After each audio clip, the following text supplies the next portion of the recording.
Allison? Allison, where are you? I better switch to first person. Let's see, over here? No? Maybe over here? No? Oh, where is she? Ah, there you are.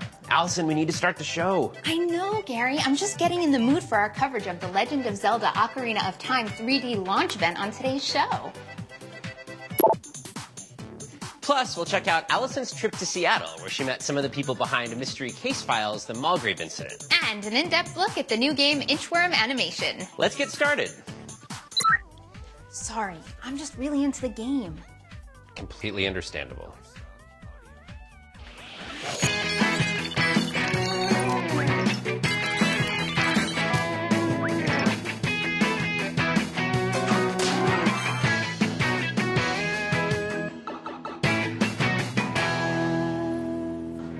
In a few moments, the Nintendo World Store will open its doors, and these guys will be able to purchase The Legend of Zelda Ocarina of Time 3D.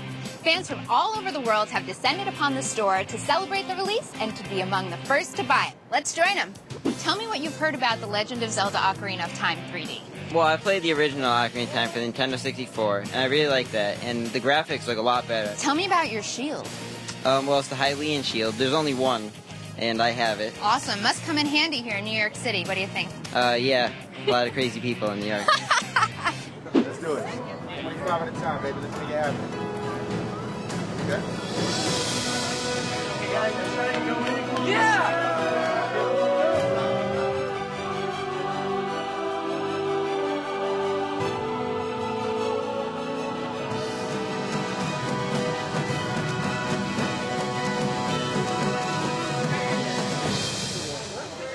Wow, it's finally yours. Yes, it is. Finally mine. I've got a strategy guide with it. Relive the experience all over again. When did you know that The Legend of Zelda was for you? Probably when I played the non-3D version of Ocarina of Time. The first time I played Ocarina of Time, it was on the Nintendo 64 when I was about 10, and it has stuck with me all this time. When Ocarina of Time came out for the first time on N64, that was actually the first game that I played from start to finish completely through. Who is your favorite boss? My favorite boss would have to be Volvagia from the Fire Temple. Goma, the Dongo. Twinrova. Very innovative. You have to deflect one half of her attack back at her other half. What's your favorite game in the Legend of Zelda series? I would have to say Ocarina of Time because it has so many twists and great dungeons. I'd have to say The Legend of Zelda: Link to the Past. A Wind Waker. It's one of the first Zelda games I played. It's just amazing. Do you have a favorite weapon?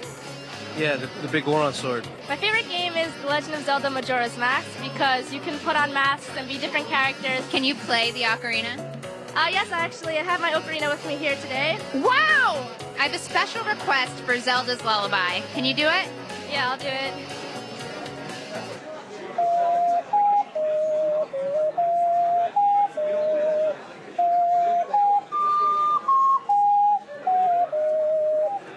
Beautiful!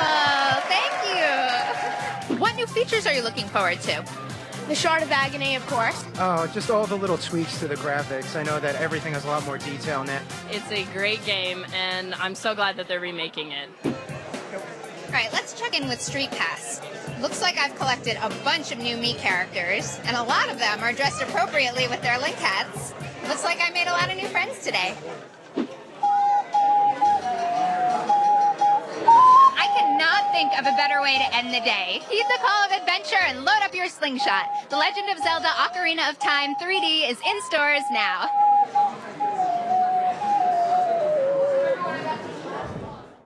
Each Nintendo 3DS user has a unique friend code, which you can use to connect with your friends. Once you've traded friend codes, you'll be able to see each other's online status and send each other messages.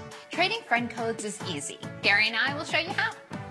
First, each one of us taps the Friends List icon. Then we click Register Friend and select Local.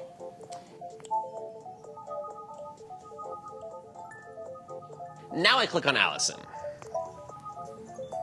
Her favorite title is The Legend of Zelda Ocarina of Time 3D, and her message says, "Keep playing." I will. Now I click on Gary. And his favorite title is Pilot Wings Resort. And here's a message. It says, "Stay cool." Now we're both saved into each other's friend lists. And that's it. Grab a friend and try it out yourself.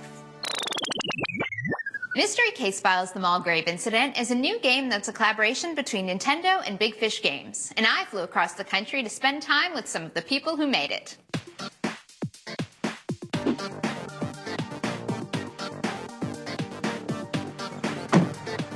Here we are, Nintendo HQ. Come on, let's go inside.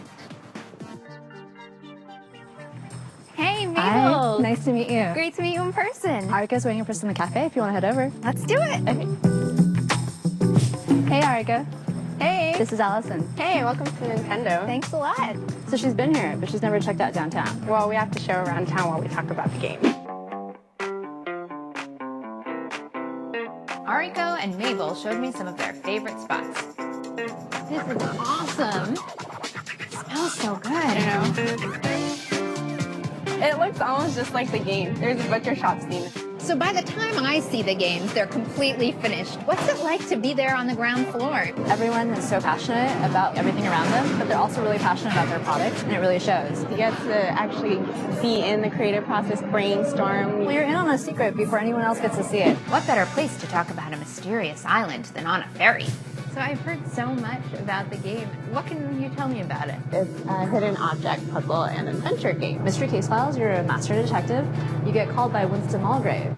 Come to my island, post haste. Once here, I can explain further. As a detective, what you're supposed to do is kind of walk around, explore Malgrave Island, and find clues and reveal what the mystery is of the island. We want it to be social. We want everyone to be able to have fun. There's like a dust-like substance all over the island that you need to collect. And by collecting it, it's supposed to help save his dying wife, Sarah. Awesome. Next stop, Big Fish Games headquarters. This is Allison. This is Sean Seaver. We worked really closely with him and his team on Mystery Case Files and Malgrave Incident. What's the story behind the name Big Fish Games? Our founder, Paul Thielen, was very fond of a saying he once heard, which is dress for the job you want, not the job you have. Right. So he applied that logic to the company, and just naturally, Big Fish was born, and wanted to be the biggest fish. Awesome. So what was it like to team up with Nintendo? Nintendo's a proven leader in fun and quality, and I think with Big Fish Games and Nintendo sort of share that same passion. Sean took us to check out the game.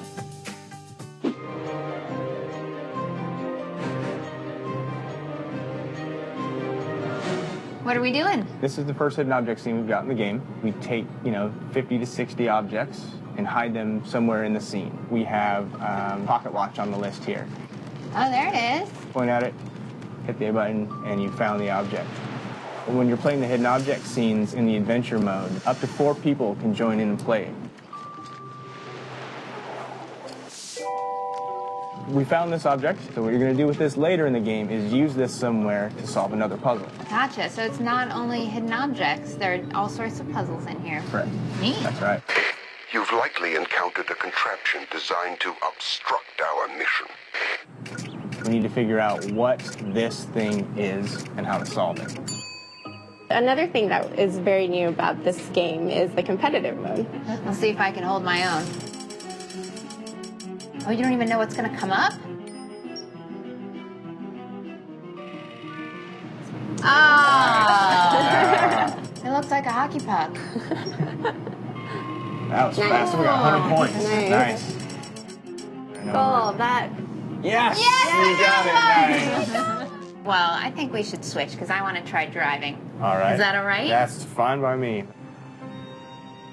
So where are we now? This is actually my favorite room in the whole island because I just love the fact that you have this random tree growing in the middle of the theater. Right. Allison, we gotta go. Just 5 more minutes. I only have a couple more objects to find. Hey! Guys, wait for me! What can I say? Time flies when you're having fun. Mystery Case Files: The Malgrave Incident is in stores now. Inchworm Animation for the Nintendo DSi, Nintendo DSi XL, and Nintendo 3DS systems puts an entire animation studio into your hands. Inchworm is an art and animation program, so you can draw still images and make films with it. And it's loaded with tools and features. You can do stop motion and time-lapse photography, layer images over drawings and photographs, edit images down to the pixel, and more. To give you a more in-depth look at what Interim Animation can do, we asked special guest Dave Palmer to play around with it. Take it away, Dave. Thanks, Gary. So I've been playing around with this Inchworm animation software, and it's pretty amazing. You know, as an illustrator, I can take my notebook anywhere, to the park, wherever I am, and just sit and draw. As an animator, it's really tough to do animations on the fly like that. With this, I actually can. It's got some great features and tools. Let me show you how it works. What's great about this is that it's set up like a traditional animation desk. I have a place to draw and I have a place to play back. I just jumped right in and I did this bouncing head animation. On the touchscreen here, you can see all the different tools you'll use. There are a lot of different pencils and brushes. Here are all your colors. There's millions of them. It's really great. And then on the top screen here, you can actually see what you've drawn and you can play back your animations. For this bouncing head animation, I'm going to start by creating a layer and putting a guideline down. Now, the guideline is not going to change over the course of the animation, and in fact, I don't even need it when the animation is done. I'm just going to blow it away. I'll create a different layer to put the head animation on. Animation is a lot about where you put things, but it's really about how long you hold on each frame. Yeah, on each drawing, I could hold it for 1 frame, 2 frames, up to 30, I think. Now, to get the timing right, I'll use this onion skinning feature, which is really important because it shows me where my previous drawing was. And I'll leave that on while I draw all the different drawings of the head.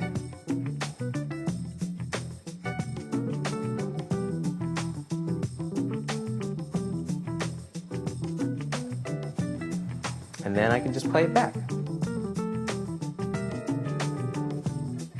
Now, there are a lot of other great features, too. You can actually draw over video that you've taken with it. You can take still frames to use as backgrounds for the animation you've done. So in this case, we'll just take a quick photo of someone's hand, import that as a new layer, and there you go. It's just a great tool for doing short, loopable animations, which you can actually export with your SD card and cut together for longer animations. And that bouncing head animation I did, I added a little something to it, so check it out. Here comes the head. And here comes the robot who lost his head. There we go. Excellent. Back to you, Gary. Thanks, Dave. Inchworm Animation is available for download now from the DSiWare service for 500 Nintendo DSi points or from the Nintendo eShop for $4.99. That's our show. Make sure to check back in next week for the latest news in the world of Nintendo. See you then. You better not be playing my game. He is.